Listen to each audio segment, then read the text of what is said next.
He was once the stuff of corporate legend until the world learned the truth about his horrific crimes. But what's Jared Fogle's life in prison like today? On November 19, 2015, former Subway spokesperson Jared Fogle issued a tearful apology. He said, "I so regret that I let so many of you down." Fogle was about to be sentenced in federal court on charges of keeping and distributing child sex abuse materials, as well as engaging in sex with underage girls. Fogle's fall from grace had been sudden. He'd made millions of dollars as the sandwich chain's pitchman after losing hundreds of pounds on a diet that included Subway sandwiches. He was often seen smiling while holding up a pair of the size 60 pants he used to wear. The court sentenced Fogle to 15 years and 8 months in prison for his crimes. He was also made to pay $100,000 to each of his 14 victims. Everyone recognizes he's wealthy, but today he's less wealthy, and for the benefit of those victims. Fogle appealed the sentence on the grounds that Judge Pratt was unduly influenced by Fogle's ties to Russell Taylor, who headed up Fogle's anti-obesity foundation and with whom Fogle had shared child sex abuse materials. A federal appeals court was unswayed by Fogle's argument and found Pratt's sentencing was substantially reasonable given the disturbing facts of the case. He later attempted to levy a so-called sovereign citizen defense against the court and even tried to sue the federal government in 2018, claiming he was the victim of a conspiracy. Following his sentencing, the Federal Bureau of Prisons sent Jared Fogle to the Federal Transfer Center in Oklahoma City.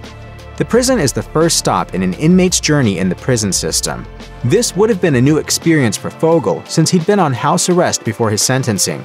A month after Fogle arrived at the prison, the BOP, following the court's wishes, transferred him to the low-security FCI Englewood in Colorado. The 320-acre facility, built in 1938, houses nearly 800 inmates.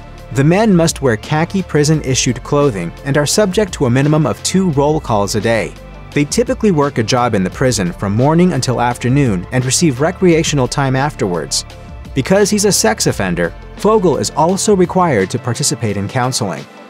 Soon after arriving there, however, Fogle learned that life in prison can be perilous. On January 29, 2016, a fellow inmate attacked Fogle while they were in the prison's recreation area. Steve Nigg said he beat Fogle because the other sex offenders revered him. In the letter obtained by TMZ, Nigg wrote, "Jared is their hero. You would not believe how arrogant Jared was. He hired bodyguards and the other child molesters looked at him as if he was a god." Fogle was left with a bloody and swollen face after Nigg's attack. The prison put Nigg into solitary confinement, extended his sentence, and transferred him to another prison. Nigg didn't believe sex offenders should be allowed to serve their time in a minimum security prison. His nephew, Jimmy Nigg, told AZ Central, what he wanted to do was send a message, and he did. If he wanted to kill Jared Fogle, he would have been able to, and he didn't. No one stopped him from assaulting Jared. He sent the message and he walked away. In a leaked letter from November 2021, Jared Fogle told an unnamed correspondent that he was the most healthy and in shape he had ever been in prison, weighing in at 180 pounds. He claimed to run 4 to 5 miles a day and apparently stays away from junk food. He wrote, "I snack on granola bars and protein bars. I feel really good physically and mentally." Fogle said that working out is one of the things he can control in a prison system that tends to take it away. In the letter, he discussed other ways in which he passed the time, including watching NFL games on TV and reading both the New York Times and historical novels. He said, "I still love to laugh and smile." Fogle also admitted that he had royally screwed up and that he was selfish and entitled, and claimed that he often thinks about all the people he has let down. Fogle's earliest release date is March 24, 2029.